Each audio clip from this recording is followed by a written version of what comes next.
Satan is deceiving so many people, and if we really saw him, we would know, we would understand.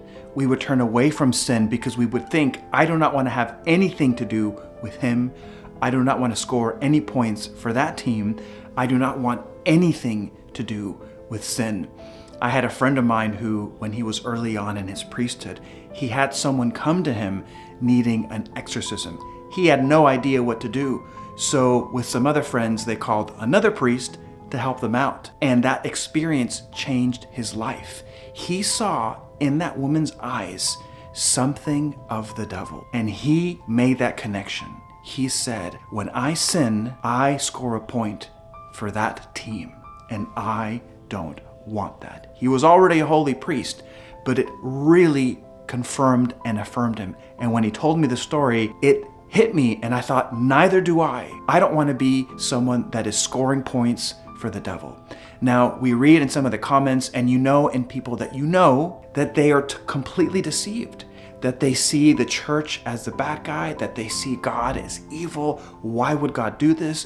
Why would God allow this? Clearly, he's a jerk. They make all these conclusions, and they don't really know who's behind the suffering in the world. 99.9% of the suffering in the world is because of our stupidity and the evil of the devil and all the demons that follow him. Today's saint gives us a vision of the devil. Saint Catherine of Siena.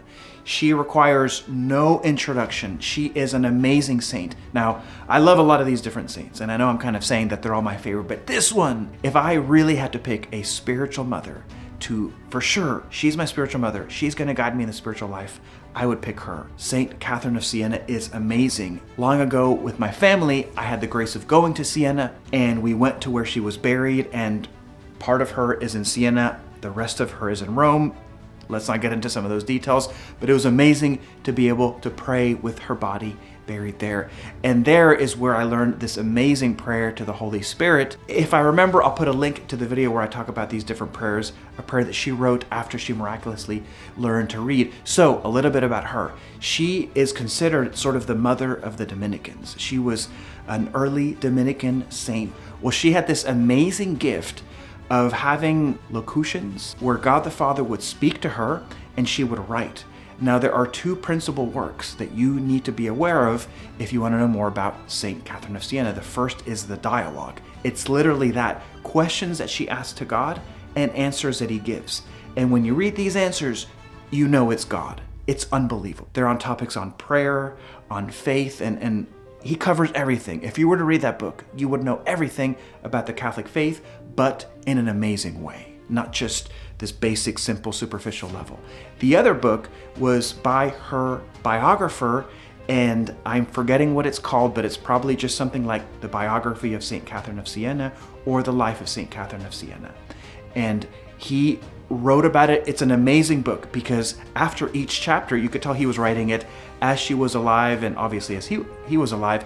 After each chapter, he would literally say, I know that the things that I wrote are so unbelievable, but these people are still alive, so go ask them and they'll tell you that it's true. So you know that he's literally super excited about witnessing to all the miracles that God worked through this holy saint. Without much further ado, let's hear from her own words from God the Father what the devil is really like. The saints in heaven exult in the sight of me, refreshing themselves with joy in the fruit of their toils, born for me with such abundance of love and displeasure with themselves. In the same way, the sight of the devil renews these wretched ones to torments. In seeing him, they know themselves more. That is to say, they know that by their own sin, they have made themselves worthy of him. So the worm of conscience gnaws more and more, and the fire of this conscience never ceases to burn. The sight is even more painful to them because they see him in his own form, which is so horrible that the heart of man could not imagine it. And if you remember well, you know that I showed him to you in his own form for a little space of time, hardly a moment. And you decided after you had returned to yourself that you would rather walk on a road of fire, even until the day of judgment, than to see him again. With all this that you have seen, even you do not know fully how horrible he is. For by divine justice he appears more horrible to the soul that is deprived of me, and more or less according to the gravity of that soul's sin. There is more that she says, but there is so much that she says that I simply could not read it. You have to go get her book, The Dialogue, or this book, Saints in Hell, that gives you everything so you could really meditate, because she has so much to teach us. And in fact, you know that I'm going to do a series on the 9 Beatitudes, which is going to be unbelievable. I'm so excited, but I could do like 100 videos on St. Catherine of Siena and everything that she has to teach. So if you are at all interested in that style, which is kind of more poetic and more theological, if you like that style, comment down below. Obviously, for many of these things, we don't see for ourselves. We need to take what is said and meditate on it, think deeply, and ask for graces that show us what God was talking about, that we could see a glimmer of the form of the devil and know what he really looks like, so that we can be more convinced that we do not want to sin, because that is one of the punishments of hell, to see him.